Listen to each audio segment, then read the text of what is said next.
네, 이기쁨 목사님, 네, 반갑습니다.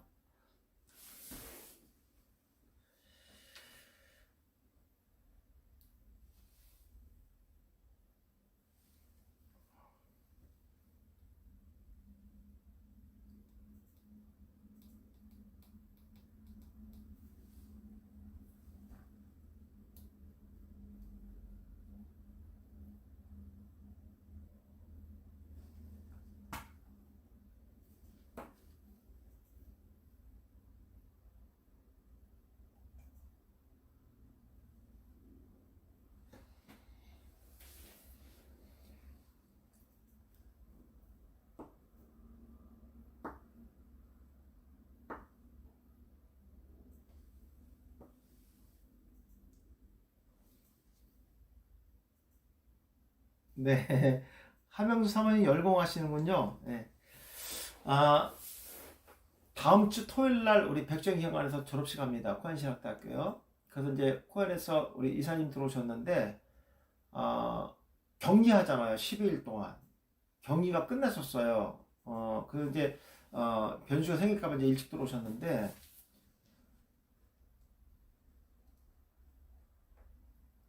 네, 들어오셨는데 10일 동안 계시면서 너무 힘들었다 하더라고요. 그러니까 외부인도 완전 차단되고, 그리고 음식 반입이 안 되고, 예, 그리고 식사가 제일 어려웠다 하더라고요. 그러니까 계속 찬밥을 드셨다 하더라고요. 찬밥을. 그러니까 도시락을 주신 것 같아요. 제가 보기에는. 전에 한번 제가 보니까 그 편의점 도시락이 계속 들어왔다 하더라고요. 뭐 이분 건 내가 구체적으로 안 물어봤는데, 그렇게 막 그 저체온까지 떨어졌었대요. 예. 막 35도까지 내려가고, 그 밑으로 막 떨어지고 그래갖고 뭐, 막 위급한 상황까지 가고 이랬었다 그러더라고요. 예. 뭐, 그런데 외국인들 한국에 들어오면 다 무료로 치료해 주잖아요. 그렇죠? 예. 근데 그런 부분들이 좀 힘드셨다 그러더라고요. 예. 하여튼, 뭐, 이 들어오고 나가는 게 된다는 것만 해도 한국이 참 감사한 거죠. 예. 지금, 그다음에 다음 주, 토요일 날, 11시에, 학위식이 있습니다. 여러분 기도 좀 많이 해주시고, 또 관심 있으신 분들은 좀 같이 참석해 주시고요. 자리는 천석을 만들었기 때문에, 빌렸기 때문에 넉넉합니다. 예. 뭐, 널찍널찍 앉으셔도 괜찮고요. 예, 그렇게 오셔도 좋을 것 같습니다. 예. 예. 그래도 우리가 원어를 이렇게 본다는 거 참 너무 감사하고 그렇습니다. 더군다나 이제 원어 중에서도 이제 문법이 가장 중요한 거예요. 문법. 문법이 정말 중요한 겁니다. 그래서 이런 부분에서는 정말 마지막 한 방 결정타가 뭐냐, 문법입니다. 문법. 예, 그 결정타예요. 어, 아까도 뭐 죄기형 같은 거는 아니면 결정타입니다. 그래서 결정타. 예, 그런 것들. 그러니까 뭐 상급을 받는 거나 이런 부분들은 나로부터 죄기로 돌아오지만 어, 구원은 죄로부터 오는 게 아니죠. 이건 이제 원죄이기 때문에 그렇습니다. 원죄이기 때문에.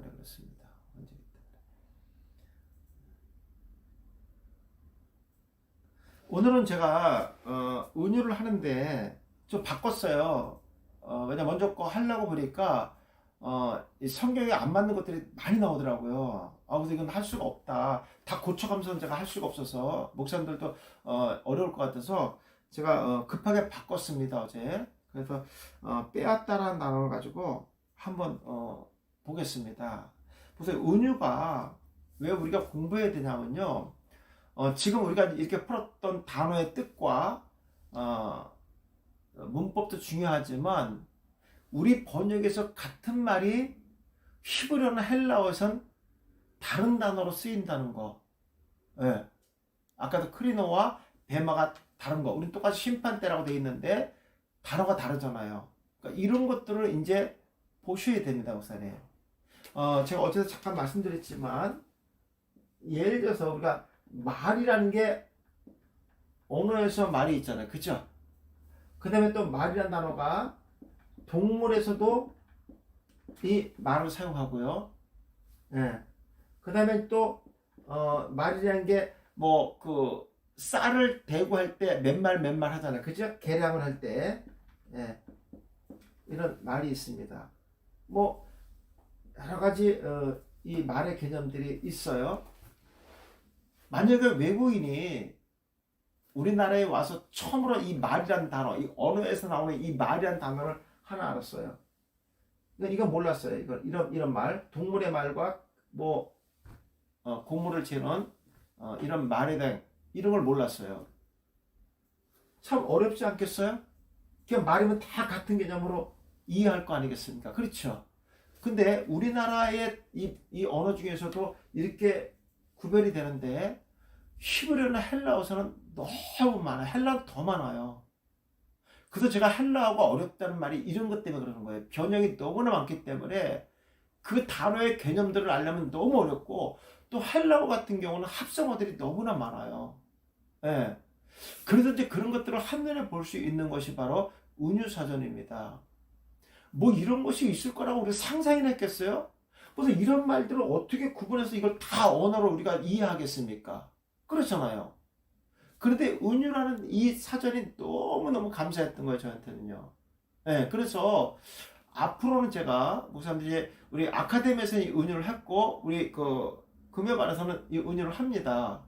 지방에서는 이걸 하질 않아요. 지방은 운유를 한 번도 보지 못하고 지금 뭐 몇 년 동안 있는 분들 계세요. 그래서 요번에 이제 제가 운유를 싹 한번 이제 제가 전부 강의합니다. 물론 아카데미 하시는 분들은 제가 몇 번은 하긴 했어요. 짤막하게 했는데, 우리 금요반에서 공부하시는 분이 이걸 왜 공부했는지 그 목사님들 이렇게 좀 이해를 못 하시는 것 같아서 제가 좀 설명을 드리려고 하는 거예요. 이제는 목사님들이 예를 들어서 뭐 아까 심판대를 쭉 찾아보시면 구약의 심판대와 신약의 심판대가 다 나오면서 뭐가 나오냐면요, 거기 성경 구절이 하나씩 다 나옵니다. 제가 지금 한 가지만 설명을 좀 해드릴게요.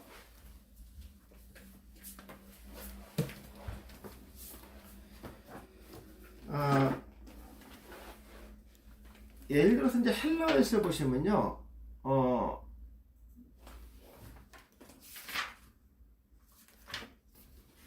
여기 뭐 이제 상하다 했어요. 상하다. 뭔가 이렇게 정상적이지 못한 걸 얘기하는 거잖아요. 뭐 근데 여기 순결의 은유가 뭐면 갈대가 상했다는 뜻이에요. 그럼 목사님들이 보실 때 이 단어들은 도대체 어떻게 활용하는 것인가? 예. 그게 되게 궁금해 하실 것 같아요, 이게요. 예. 이거는 이제 동의어로도 쓰이지만, 갈대가 상한다는 말을 여기 이제 깨트린다는 뜻이 있어요. 깨트린다. 예. 근데 이건 이제 뭐뭐와 함께 합성어로도 만들어지거든요. 합성어로도 이루어진 게 있고 그냥 합성어 아닌 것도 있고 그래요. 그러니까 갈대가 상하는데 깨트린다는 단어를, 여기에 나오는 단어들을 갖다가 요 깨트린다, 갈대가 상하여 깨진 상태를 문장으로 연결하는 것이 바로 이런 단어들입니다. 만약에 목사님들이 이걸 도저히 나 이해를 못하겠다면 어디 보시냐면요, 여기 보시면요, 맨 앞에 보시면은 이 책에 어떻게 보는 건지 매뉴얼이 나와 있어요. 자, 믿음이 피스티스예요. 근데 여기 밑에는 피스토오라고 되어 있고요, 페이도어라고 되어 있고, 그 다음에 쭉 이런 단어들이 나와요. 그럼 요거를 갖다가 문장에다 얘기하는 거예요. 여기 보면 통치자, 다스리다, 순종하다, 설득하다, 믿는 자, 그렇게 돼 있어요. 그러면은 믿음이란 뭐냐? 요 밑에는 단어들 갖고 문장을 만드는 거예요. 여기 다스린다, 통치다, 순종, 설득이라고 돼 있어요. 그럼 목사님, 제가 이걸 어떻게 문장을 만들어 보세요. 믿음이란 통치자, 하나님의 다스림에 순종하도록 설득하는 것이 믿음이다. 설득하는 것을 믿는 것이 곧 믿음이다. 이런 뜻이에요. 그러니까 믿음이 뭐냐? 설득, 순종, 다르다, 통치다라는 단어들이 동의어로 쭉 나와 있어요. 그럼 이것을 문장으로 만드는 거예요. 믿음이란 통치자, 하나님의 다스림에 순종하도록 설득하는 것을 믿는 것이 곧 믿음이다. 이런 뜻이에요. 이렇게 문장을 만드시는 거예요. 요거는 뭐냐면 은유를 가지고 어떻게 활용할 것인가 그 말씀을 드리는 거예요. 헬라어는 이렇게 활용하는 단어들이 상당히 많이 나와요. 그러니까 같은 단어가 반복해서 나올 때도 있어요. 그래서 이런 걸 거예요. 목사님이 옛날에 우리가 공부할 때 영접에 대해서 나오잖아요. 은유에서 영접이 나올 때 보면 맨 위에 뭐냐면 데코마 영접이 나와요. 근데 그 밑에 이제 이렇게 동요들이 나올 때 또 남바로도 같이 나와요. 그 밑에. 이걸 책을 보면서 하면 참 좋은데, 예. 책을 보면서 하면 좋은데 지금 책이 다 없기 때문에, 그러니까 이렇게 생각하시면 돼요. 우리가 믿음이라는 말이 정의를 내릴 때, 물론 이제 구약에서 상형의 의미로도 풀지만 헬라어에서 믿음이라는 단어를 보면서 밑에 동의어들이 쭉 나와요. 그러니까 그 단어를 어떻게 활용할 문장으로 만들 것인가, 예. 그거는 헬라어에서 제가 지금 헬라어는 우리가 안 했어요. 다 히브리어만 지금 은유하기 때문에. 예. 근데 제가 그 영접이라는 단어는 헬라어로 했기 때문에 그때는 이제 그 구별하는 법만 제가 강의됐었어요. 근데 이제 문장 만드는 건 제가 한 번도 안 해드렸거든요. 예. 이제 앞으로는 제가 그렇게 이제 그 신약에서 문장 만드는 것을 제가 설교 전문에 한번 집어넣어 볼게요. 그러니까 이런 거예요. 예를 들어서 데코마의 영접과 남바나 영접 같은 영접이지만 그 단어의 문장을 만드는 것은 내용이 달라져요. 그것을 우리가 단어에도 뜻이 있어요. 데코마의 뜻은 그냥 뭡니까? 만남의 개념이잖아요. 그렇죠? 근데 데코마의 만남에도 그 밑에 동요로 뭐가 나오냐면, 그러니까 참고의 단어가 뭐냐면 남바라가 들어가 있어요. 그럼 문장에다 집어넣어야 되잖아요. 이 만남은, 이 영접은 내 것으로 취하는, 영원히 내 것이 되는 만남이 아니라, 영접이 아니라 잠시 환대하고 그 기쁨을 나누는 정도의 만남이다, 영접이다, 이렇게 풀면 되는 거예요. 예. 내가 설명하면서도 들으시는 분이 어렵겠다는 생각이 들 정도예요. 이게 진짜 이거 어려운 책인데, 어려운 책인데, 이걸 좀 이렇게 보면서 하면 참 좋겠는데, 그럴 수가 없어서 좀 안타깝습니다. 제가 이거 대단한 책이에요, 목사님. 이거 진짜 대단한 책. 그래서 제가 지금 이런 것들을 구분해 드리는 거예요. 지금 우리가 보는 법들을. 근데 우리는 이런 거예요. 언어의 말은, 동물을 쓰는 말은 걔네가 전부 말말말 같은 말로 다 번역을 해놨잖아요. 근데 원어는 이 단어가 다르게 쓰여 있단 말이에요. 그럼 여기서 말하는 이 말은 언어를 말하는 말의 개념이고, 이 말은 동물을 상징하는 개념의 말이다. 이것이 구분할 수 있다는 거야, 우리가 단어 때문에. 그러면 목사님들이 이걸 어떻게 구분을 하느냐.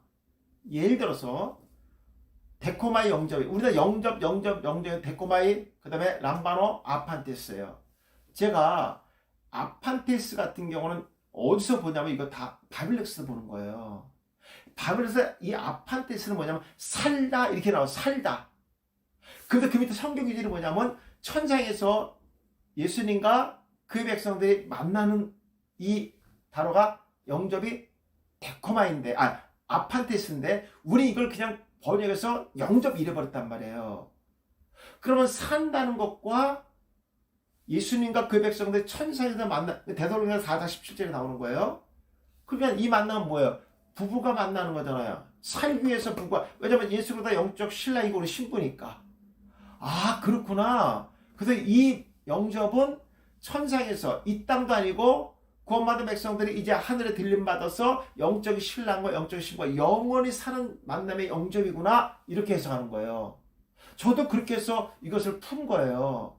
그러니까 영접 똑같이 번역했는데 우리 같은 개념으로 해석하면 큰일 난다는 걸 제가 말씀드리는 거예요. 이제는 목사님들이 우리 설교반에 오신 분들 어느 정도 공부하셨기 때문에 이런 것들을 분별해서 쓰셔야 돼요. 우리가 원어는 공부했는데 실제로 개역개정에 번역한 그 말을 중심으로 그냥 해석해서 풀어버리는 경우가 있어요. 이렇게 안 하시려면 어떻게 하셔야 되냐면요. 동사나 명사 같은 거는요. 반드시 단어로 갖고 오셔야 돼요. 그리고 이제는 한 번씩 예를 들어서 심판한 단어가 크리노가 됐다. 아, 이거는 뭔가 잘못에 대한 심판이구나. 그래서 이스라엘 백성들을 심판하는데 크리노면 그들이 잘못에 대한 하나님의 올바른 공의로운 심판을 통해서 저들을 벌하시겠다는 뜻이구나. 맞습니다. 이렇게 해석하셔야 돼요. 그런 관점에서 이제 성경을 들여다보셔야 됩니다. 무슨 말인지 아시겠죠? 그래서 제가 바이블 렉스도 아까 ABC 그 단어의 어떤 개념을 설명하고 있느냐. ABC가 중요한 거고요. 그 ABC 중에서도 목사님들이 간혹 보다 보면 오늘 내가 봤던 본문이 ABC 중에서 파랗게 크게 나오는 경우가 있어요. 그럼 그게 C에 있다. 그럼 C만 갖고 해석하셔야 돼. 예. 없을 때는 ABC를 다 갖고 해석해야 되는데 그러면 그 전체적인 거를 갖다가 개념으로 해석하면 되는데 유독 C에만 그것이 내가 봤던 본문이 파랗게 크게 돼 있다. 그럼 그 안에 있는 내용만 갖고 해석하셔야 돼요. 무슨 말인지 아시겠죠? 예. 이해 못하셔도 이거 내려놓고 했네 내가. 이해 못하고 하셔도 괜찮아요. 제가 또 나중에 또 설명할 거니까. 은유할 때. 지금 우리가 대단한 공부를 하고 있는데도 불구하고 이것을 목사님이 공감하고 있느냐 안 하고 있느냐 제가 그걸 좀 알고 싶은 거예요. 예. 근데 구약에서는 목사님 구약에서는 저한테 이렇게 이제 풀어오지만 구약에서는 이게 그 파생되는 단어들이 많지가 않아요. 그럼 제가 짤막하게 읽는 것 같고 한번 문장을 오늘은 좀 만들어 볼게요. 예. 저도 이제 강의하려고 이렇게 빽빽하게 그냥 이걸 전부 이렇게 메모를 했었어요. 예. 할 말들이 너무나 많기 때문에. 근데 이제 이런 것을 예를 들어서 하게 되면 어떤 하나의 단어를 가지고 문장을 만드는 것도 제가 한번 다음번에 한번 하겠습니다. 지금 목사님들이 가장 어려운 게 뭐냐면 구속사로 접근하는 것과 그 구속사의 언어들을 어떻게 사용할 것인가가 가장 어려우실 거예요. 예. 근데 이제 이런 자료들이 있으니까 은유사전에 이런 자료들이 있으니까 이것을 어떻게 활용하는지에 대해서 제가 한번 가르쳐 드리고 아니면 제가 설교에 한번 집어넣겠습니다. 제가 이제 내년 1월까지 설교가 다 만들어져 있어서 2월 달부터 나오는 것들은 제가 이거 은유를 집어넣어서 한번 해드리겠습니다. 이제는 목사님 충분히 그러실 수가 있어요. 예. 다시 한번 정리할게요. 제가 지금 대부분 설교를 만들 때 어떻게 하냐면요. 그 동사나 명사의 단어의 뜻과 문법과 문화적인 배경을 위주로 제가 많이 풀었어요. 물론 이제 그 단어의 의미를 조금 녹여서 집어넣는데 목사님들이 확 피부로 와닿지는 않을 거예요. 근데 가끔 제가 이런 것들은 한 걸 기억나실 거예요. 이 단어는 이런 법적인 효력을 갖고 있는 단어입니다 하면서 제가 푼 것들이 있었죠. 가끔 했어요. 그거는요. 그게 은유에서 나온 단어이기 때문에 그렇습니다. 설명은 제가 깊숙하게 안 드렸어요. 이제부터는 제가 그런 단어의 의미를 가지고 요 말은 요런 단어의 의미가 있기 때문에 이렇게 풀어야 됩니다. 이렇게 해서 제가 아주 깊이 있게 아주 근거 있게 왜 똑같은 말인데 이 언어의 말을 단어로 썼을까? 예, 왜 동물을 상징하는 이 말을 단어로 썼을까? 이런 거. 예. 우리 이런 구분은 문맥에서 구분이 되잖아요. 그렇죠? 근데 이 헬라어나 히브리어는 단어 자체에서 이미 분류가 됐어요. 우리 이걸 쓸 때 그러면 이 말이 언어의 말인지 동물의 말인지 문장 안에 들어있잖아요. 근데 이 히브리어나 헬라어는 달라요. 그 단어 자체에 의미가 있는 단어를 쓴단 말이에요. 예. 이해가시겠죠? 예, 이제 그렇게 해서 제가 2월 달부터는 그렇게 해서 설교를 만들어서 목사님들 이제보다는 더 깊이 있는 설교를 제가 풀어갈 겁니다. 예, 이제 이 정도만 되면요, 목사님들은 정말 진짜 깊이 있는 하나님의 의도를 이제 뭐 거의 퍼펙트하게 이제 이렇게 이해하면서 가실 겁니다. 한번 그런 입장에서 오늘 이 빼앗았다는 단어를 갖고 한번 풀어보겠습니다. 여기도 보면 빼앗았다는 단어가 되게 많아요. 근데 우리 똑같이 다 번역을 이렇게 했어요. 근데 단어들이 다 달라요. 그럼 이 단어가 어떤 의미가 있느냐 이것만 보시면 되는 거예요. 한번 제가 오늘은 문장까지 만들어서 한번 해볼게요. 자, 처음 해보겠습니다. 처음 해보시면요. 빼앗다가 아사프란 단어 썼어요.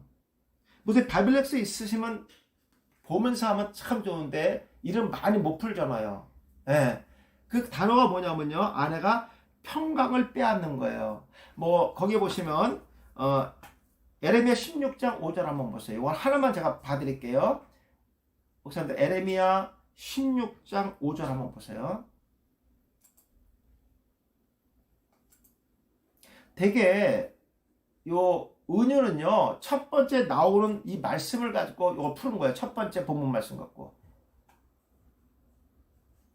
예, 거기 보면 여호와께서 이같이 말씀하시되 조상집에 들어가지 말라 가서 통곡하지 말며 그들을 위하여 애곡하지 말라 내가 그 이 백성에게 나의 평강을 빼앗았다 그랬어요. 이 백성에게 평강을 빼앗았는데 요 평강을 빼앗았는데 요 아사프는 어떤 의미를 갖고 있냐면요. 뭔가 죽음에 대해서 모의해서 가져오는 거 있죠. 무서운 거잖아요, 이거는요. 그죠? 예. 또 다른 의미는 뭐냐면 사람을 가두는 것에 대해서 아사프란 단어 썼어요. 예. 그러니까 뭡니까? 평강을 빼앗으며 인자와 사랑을 제함이니라 여호와의 말씀이라 그랬어요. 예. 이런 것들을 모두 빼앗은 것은요 마치 그 사람의 모든 것을 가둬버린 것 같은 상태. 근데 그 밑에 보시면요 이제 그 동요가 있으면서 어근이 뭐냐면 아사프로 되어 있잖아요. 여기 아피크란 단어는요 물, 관, 신의 강한 자라고 되어 있어요. 이건 어떤 의미냐면요 마치 어떤 그 관을 통해서 수로를 통해서 물을 모으는 거예요. 수로나 관을 통해서 물을 모으는 상태를 갖다 아피크라고 합니다. 그러니까 뭔가가 A라는 지역에서 B라는 지역에 수로나 관을 통해서 물이 옮겨지는 걸 얘기하는 거잖아요. 그렇죠? 예. 그럼 만약에 이렇게 하셔야 돼요. 이 아사프란 단어는 평강이라는 것을 빼앗았는데 마치 어떻게 뺏었냐면요. 수로를 통해서 그 물을 가둬서 어떤 제한된 공간을 통해서 옮겨지는 상태. 다시 말해서 사람은 어떤 공간에서 가두는 상태. 그것은 무엇을 빼앗은 겁니까? 그 사람의 인격과 평강과 또 이 생각과 모든 것을 가둬버린 거예요. 물은 스스로 제가 흐르는 대로 가야 되잖아요. 근데 제한된 관을 통해서 물이 되면 가둬진 거잖아요. 그런 입장에서 옮겨지는 상태. 이것을 빼앗았다 이렇게 표현합니다. 그러니까 물 입장에서 자기의 주권을 빼앗긴 거예요. 통로를 통해서 만든 누군가에 의해서 뭡니까? 모의해서 뭔가 작정해서 만드는 통로를 통해서 흘러갈 수밖에 없는 것. 자기의 의지와 상관없이 그 자리에 옮겨지는 상태. 이것을 아사프라고 얘기합니다. 이해 가시겠습니까? 이렇게 문장을 만드시는 거예요. 아사프의 단어. 그러니까 왜냐면 이 아피크의 어근이 아사프니까. 제가 어근을 들어갔을 때 두 개의 단어를 같이 제가 풀라고 말씀드렸잖아요. 의미를 다 어근 세 개가 들어가면 세 단어의 의미를 같이 제가 문장에 집어넣으라고 말씀드렸잖아요. 그래서 세 개의 단어들 중요한 것들을 하나씩 갖고 오라고 제가 말씀드렸잖아요. 이해 가시겠죠? 제가 그래서 문장을 만든 거예요. 지금도 이것도 마찬가지예요. 이 말씀에 빼앗던 단어 아사프는 그 사람을 마치 모의해서 마치 어떤 수로의 관을 만들어서 다른 데를 갈 수 없게 압박을 하고 사람을 가두어서 그 사람의 주권을 상실시켜버리고 자기 스스로 갈 수 있는 자유의지를 빼앗는 상태. 이게 아사프예요. 제가 설명을 지금 아주 친절하게 잘해드렸거든요. 근데 이게 이제 설교와 접목할 때는 아주 더 고상하게 이렇게 전개가 되겠죠. 이렇게 문장을 만드는 겁니다. 그러니까 이런 것들은 바이블 렉스에 들어가면 이런 내용들이 A, B, C에 나와 있고요. 아니면 이제 그 본문의 말씀이 파랗게 나온 거 그 부분에 나와 있습니다. 이렇게 활용하시는 거예요. 문장을. 그러니까 만약에 본문을 이걸 했다면 이 평강이라는 단어를 제가 이렇게 빼앗았다는 단어를 이렇게 제가 문장을 만들 겁니다. 그러니까 목사님들이 제일 힘들어하는 게 그거예요. 스트롱 넘버를 갖고 와서 어떻게 이 단어를 이 구속사에 맞게 문장을 만들 것인가 이걸 어려워하셨단 말이에요. 그게 지금 은유 이거 갖고 와. 헬라어는 이거보다 더 쉬워요. 헬라어로 활용하기가 더 쉬워요. 왜냐면 그만큼 많은 파생된 단어들이 많기 때문에 문장 만들기가 더 쉬워요. 그거는요. 아까 믿음에 대해서 얘기하는 거잖아요. 예. 믿음은 통치의 말을 믿고 순종하고 따르는 것이 믿음이에요. 예, 이렇게 문장을 만들. 예를 들어서 지금 말씀드리는 거예요. 예. 자, 두 번째 볼게요. 또 여기도 이제 빼앗았다는 건데, 이건 물건을 빼앗는 건데, 이건 바지라는 단어 써요. 바즈. 예. 물건을 빼앗는 거예요. 예. 그러니까 약탈이죠. 약탈. 약탈하는 거예요. 노력하다, 탈취하다, 도둑질하다는 뜻이에요. 뭐 이것은 많은 의미들이 들어가 있습니다. 많은 의미들이. 뭐 물건을 노략질하는 것도 좋지만 남의 땅에 들어가서 그 땅을 빼앗는 단어에도 이 단어가 들어가 있어요. 그래서 무슨 어디 보시면 이 단어가 재밌게 나오냐면요. 이사야서 8장 한번 볼까요? 이사야서 8장. 없으시면 제가 그냥 한번 볼게요. 읽어드릴게요. 있으신 분은 바이블 렉스 한번 틀어보세요. 열어보세요. 8장 1절에 보시면요. 4절 볼게요. 4절. 4절로 이런 말이 나와요. 이는 그 위에 3절 내가 내 아내를 이사야죠. 내가 내 아내를 가까이 하매 그가 임신하여 아들을 낳은지라 여호와께서 이르시되 그의 이름을 마할살렐 하스바스라 하라 이렇게 얘기합니다. 이는 내 아이가 내 아빠 내 엄마를 부를 줄을 알기 전에 다메섹의 재물과 사마리아의 노략물이 아수르 왕에게 옮겨질 것이다 그랬어요. 재밌어요 목사님. 지금 이사의 아들의 이름을 마할살랄 하스바라고 하란 짓게 했어요. 그러면서 뭐가 나오냐면요. 사마리아와 다메섹과 사마리아가 아수르로부터 침략을 당해서 옮겨지게 된다 그랬어요. 근데 지금 그 이사의 아들의 이름과 무슨 관계가 있어요 이게요. 이렇게 저놓고 바라바라 이 말이 나온 거예요. 그러면 목사님 우리가 여기서 지금 이사의 아들 마할살라 하스바스 이름도 어려워 죽겠어 하는 게 이름처럼 쉽게 부르지 배수암모 이런 식으로 뭐 길게 지은 것처럼 그렇잖아요. 근데 이 말의 뜻은 뭐냐면요 이런 뜻이에요. 약탈에 강하고 그 다음에 포획에 신속하다. 이름의 뜻도 되게 길어. 이름이 기니까 단어의 뜻도 길 거 아니에요. 그렇죠? 예. 약탈에 강하고 포획에 신속하다. 뭡니까? 이름을 통해서 여러분 이름을 통해서 다메섹과 사마리아가 아수르에게 신속하게 강한 자에게 신속하게 점령될 것이다. 이런 거예요. 이름을 통해서. 여기서도 뭐냐? 빼앗다는 단어가 이 이름과 연관이 있어요. 빼앗다는 단어가. 예, 그게 지금 여기가 바즈란 단어입니다. 거기에 보면 바자저, 바자, 빗자 그랬잖아요. 그럼 보세요. 빼앗기는데 물건을 빼앗기는 거예요. 탈취물인데 마치 도둑질하는 거예요. 남의 것을 빼앗은 거잖아요. 이것은요. 도둑질 하더니 늑탈하고 그 땅을 다 망쳐놓고 그 땅의 모든 노략물을 전리품으로 가져갔다 빼앗아갔다 이런 뜻입니다. 근데 문장 만드는 거 이제 아시겠죠? 만약에 오늘 이 본문을 할 때는 이렇게 문장을 만드셔야 돼요. 거기 있는 것처럼. 그러니까 이걸 가지고 문장을 만드시면 돼요. 너무 쉬워요 목사님. 이제는 이 단어를 찾고 바이블렉스에서 은유에서 딱 들어가셔서 여기 에스겔서 29장 19절 이사야서 10장 6절도 그런 관점으로 푸시면 됩니다. 예, 다시 할게요. 물건을 빼앗는 것인데 이것은 탈취물입니다. 마치 도둑질하다 뺏는 거. 그 집게 아니라는 거잖아요. 주인이 있는 걸 빼앗은 거예요. 주인이 있는 땅들을 빼앗은 거예요. 누가요? 지금 누가 뺐습니까? 아수르 왕이. 강한 자가 신속하게 다메섹과 사마리아를 약탈했다. 그리고 그 땅을 전부 다 어떻게 망쳐놨다는 거예요. 주권적인 그 주권을 행사할 수 없는 땅으로 망쳐놨다는 거예요. 이렇게 해석하시면 되겠습니다, 목사님. 이해하시겠죠? 자, 세 번째 보겠습니다. 빼앗는데 이게 나귀를 빼앗았어요. 이게 가잘이란다 했어요. 가잘. 근데 우리 성경에 보면 신명기 28장 31절 빼앗다 이렇게 했어요. 그냥 우리는 한 가지 개념으로 다 빼앗은 걸로 알고 있었잖아요. 그죠? 요거는 어떤 뜻이냐면요. 숨어서 기다리다가 사람이 오는 것을 확 강탈하는 거예요.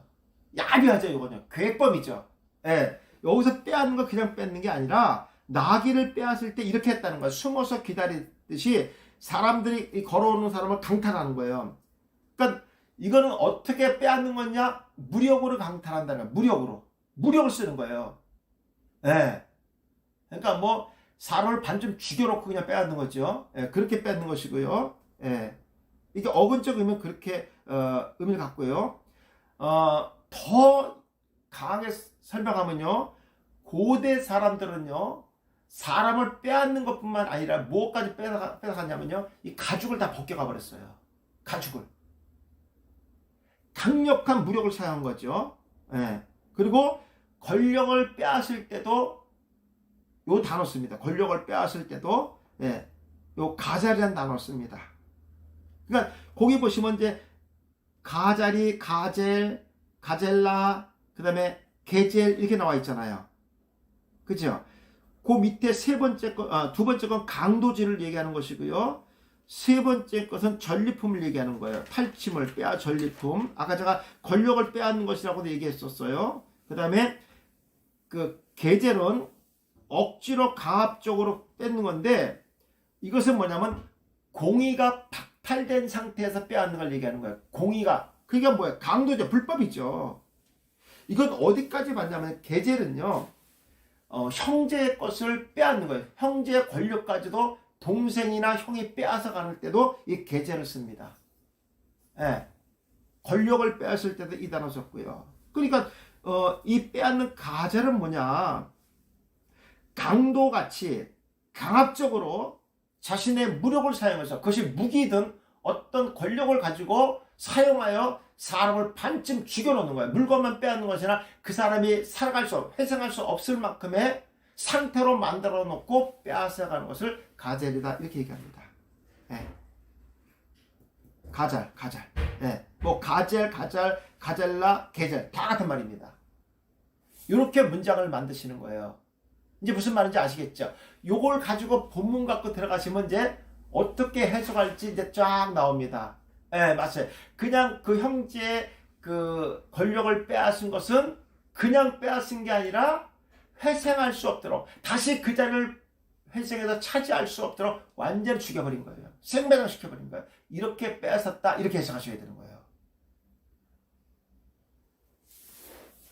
난 이해할 거라고 생각하고 넘어갑니다, 목사님. 뭐 또 우리가 또 계속 하니까 앞으로 제가 이렇게 강의해 드릴게요, 쉽게.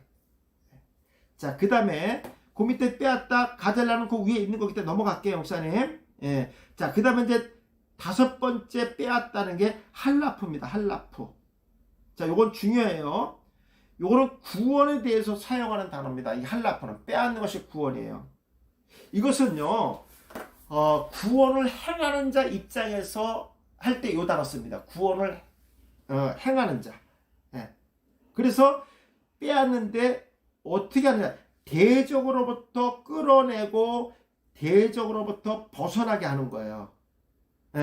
그리고 그에게 무엇을 그런 자에게 반드시 구원이 얻어지는 것까지 연결되는 겁니다. 내가 대적으로부터 건져내고 빼앗아 오는 순간에 그에게 주어지는 것이 바로 구원입니다. 구원. 그래서 여기서는 빼냈다는 단어가 의미가 있어요. 빼앗았다는 것도 있지만 빼내다. 그러니까 번역할 때는 빼내다 이렇게 번역하는 게 좀 좋았는데 우리 책에 그냥 빼앗았다 이렇게 돼 있어요. 빼앗았다. 아니면 다른 의미에서는요, 대적으로부터 빼앗아 오는 순간에 구원이 이루어진다는 것은요, 이렇게 하는 게 좋죠. 빼앗았다, 도로 찾아왔다, 이런 표현이 맞겠죠. 예, 우리가 번역할 때 도로 찾아왔다 이런 표현을 했으면 참 좋았을 텐데 그냥 빼앗았다 이렇게 해버렸어요. 예, 근데 그 단어가 할라프입니다. 이건 구원과 연결되는 거다. 근데 그 밑에 단어가 뭐냐면 할라 차임이라고 돼 있어요. 허리 몸이라고 돼 있어요. 자, 이 유대인들은요, 허리 몸에서 뭐가 나온다고 봤냐면요, 사람의 자손이 내는 것이 허리라고 봤어요. 허리. 예. 왜냐면 허리가 이 중추신경이 다 여기 연결되어 있잖아요. 그죠?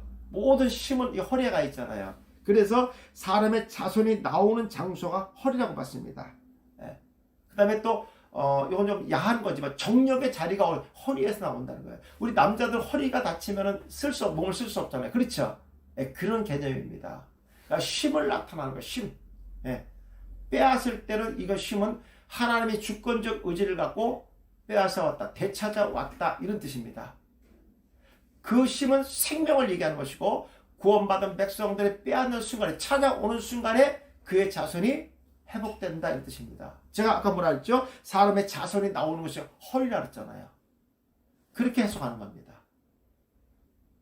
이게 어려우면 어려울 수도 있지만 무슨 이해하시는 분들은 지금 아싸 이럴 수도 있어요. 아싸, 내가 이제는 이 설교 말씀을 원고를 어떻게 만들어야 되는지 이제 감을 잡았다 하시는 분들 있을 거예요.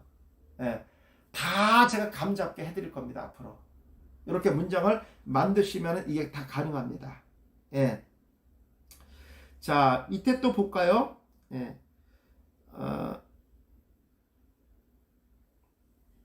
둘레 여섯 일곱 번째 야라시라고 되지. 야라시, 빼앗다, 죽임입니다. 죽음.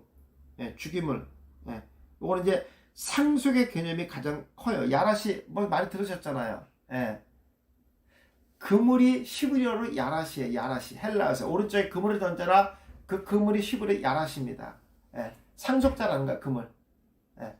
히브리에서는 레셰트죠, 레셰트. 근데 여기서 야라시로 되어 있고요. 야라시.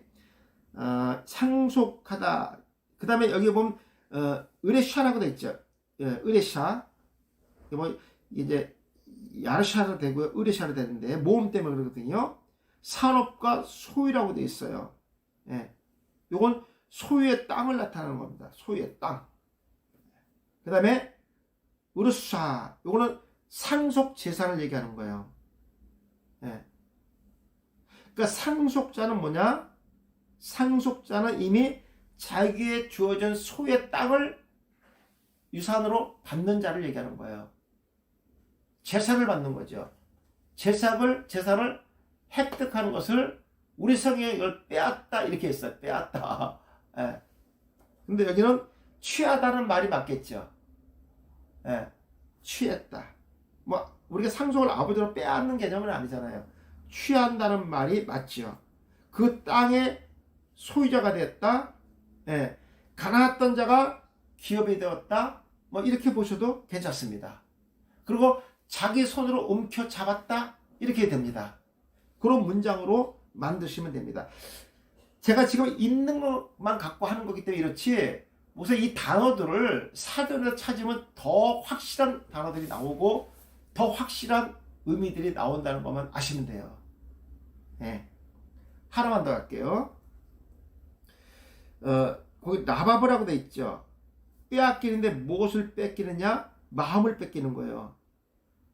그러니까 마음이 강탈당하는 거예요. 근데 그 밑에 보시면요, 르비버트라고 되어 있는데 이 과자라고 되어 있어요. 이거 무슨 관계가 있느냐? 예, 요거는 이제 사무엘하 3장 13장 6절 보시면 이제 그게 나와요. 가자를 굽게 해서 나누어 먹게 한다는 의미를 갖고 있거든요. 이 간청의 의미가 있단 말이에요. 예. 이거 좀 난해하지만 뭐 이거는 그렇게 뭐 깊게 풀기가 좀 난해해요. 내가 풀어도 목사님 약간 갸우뚱 거예요. 요거 그냥 패스할게요. 그 밑에 거 할게요. 라카드입니다. 빼앗는 성읍을 뺏는 거예요. 이것은 한 나라를 정복하는 거에 이 단어가 들어갑니다. 정복하는 거. 예. 이게 은주적인 표현은 뭐냐면 올무를 놓는 거예요. 올무. 그리고 또 하나는 뭐냐면요. 하나님의 심판에도 라카드라는 단어 씁니다. 하나님의 심판. 그러니까 이런 것들은 다 목사님 은유에 바이블 렉스 들어가면 다 나와 있어요. 정리 한번 할게요, 목사님. 정리할게요. 은유는 이렇게 단어와 파생되는 단어들이 나와요. 그 단어에 파생되는 단어들은요, 어근이 같습니다. 그러니까 쉽게 얘기해서 내가 스톡 넘버가 몇 번이 들어가는데 어근 들어가면 제가 이 어근에 들어가는 단어들을 제가 하나씩 갖고 오잖아요. 그리고 어근이 많으면 이 말을 갖고 문장이 만들어져요. 지금 은유가 그런 뜻이에요. 그것을 문장에다 집어넣는 거. 아까 믿음이 뭐냐? 통치도 있고 순종도 있고 그 다음에 믿는 것도 있고 이러잖아요. 그죠? 예. 통치자의 말을 믿고 따르는 것이 믿음이에요. 그런 식으로 이런 단어들을 갖고 와서 문장을 만드는 거예요. 은유라는 것은 이미 그런 단어 속에 숨겨져 있는 뜻이다 이런 거예요. 신학적인 용어는 이게 축자적인 영감이라는 거예요. 예. 물론 학문적으로 봤을 때 대단한 거 공부하고 있는 거고요, 목사님들. 그리고 정말 한국교에서 이런 것들 다루지 못했던 것을 지금 제가 문장을 통해서 하나님의 의도를 정확하게 그 단어를 통해서 끄집어내는 거예요. 이거 목사님 전혀 어렵지 않아요. 이제 이해를 못해서 참 어려울 수도 있지만 이제 반복해서 제가 이렇게 강의할 거예요. 그럼 목사님들이 이걸 보면서 설교도 만들 수 있고 구분해서 1대지, 3대지도 만들 수 있습니다. 그리고 제가 어떻게 문장을 만들었는지 구속사를 어떻게 했는지 근거들도 이제 자세히 제가 설명을 드릴 겁니다. 목사님들 우리가 비유2 할 때도 예수님께서 그 혼인잔치에 앉는 상석의 자리 바리새인들을 비꼬서 얘기할 때 앉아라 앉아라 앉아라 앉아라 단어가 다 틀리잖아요. 그게 은유에서 온 거라고요. 지금 제가 그런 것들을 다루기 때문에 목사님들한테 가르쳐 드리는 거예요. 2만 명 이상이 오병이의 사건에서 말씀을 앉아서 듣는데 또 예수님이 풀에 앉으라고 했단 말이에요. 앉아있는데 뭘 풀에 또 앉아. 이런 말이에요. 그 두 번째 앉으라는 비스듬히 눕는다는 얘기잖아요. 그럼 우리 해석할 때 어떻게 합니까? 이미 우리 그 단어의 의미를 아니까 예수님께서 말씀을 다 드시고 말씀을 통해서 영의 양식을 먹은 자들에게 육의 양식을 주기 위해서 식사 자리를 통해서 저들에게 일용할 양식을 제공하시기로 작정되었다. 이렇게 해석하시면 되잖아요. 우리 이미 그 말, 물론 뒤에 문장에 식사의 의미가 나오지만 그 단어를 어떻게 사용했는가에 대해서 우리 정확하게 알고 접근하는 거예요. 예, 이렇게 이제는 목사 이런 의도에서 이런 단어들을 제가 많이 활용할 겁니다. 그러니까 앞으로는 말이라는 같은 단어의 의미가 아니라 각각의 단어의 의미들이 히브리어는 전부 다 그렇게 돼 있고 신약도 전부 다 그렇게 돼 있다는 거예요. 지팡이, 우리가 알는 그 지팡이 한 단어가 아니라 지팡이라는 단어가 무척 많아요. 어떤 단어를 썼느냐? 우린 다 지팡이란 말이에요. 그러니까 모세가 들었던 지팡이와 지파가 들었던 지팡이와 목자가 들었던 지팡이는 의미가 각각 다르단 말이에요. 근데 우린 늘 같은 지팡이로 생각하고 있었단 말이에요. 그게 다르다고요. 예. 그러니까 호렙산 떨기나무 가운데서 하나님이 내 손에 갖고 있는 게 뭐냐고 물어봤잖아요. 지팡이라잖아요. 그걸 다시 주시잖아요. 그럼 그가 먼저 갖고 있었던 지팡이와 하나님이 다시 그에게 보였던 지팡이의 의미는 다르단 말이에요. 예. 이런 거 보자고요. 이런 거. 대단한 거야 진짜. 한국에서 어디 이런 말들이 구분돼서 나온 말이 어디 있어요. 이런 것들이요. 처음 들어보실 거예요. 근데 이제 우리가 하나님께서 이미 언어를 통해서 이렇게 주신 것을 이제 우리가 깊게 있게 근거를 좀 찾아 설명드리겠다는 얘기입니다. 예.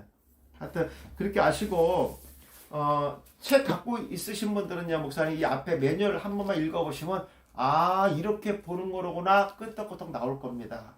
예, 그렇게 보시고 해주셨으면 좋겠습니다.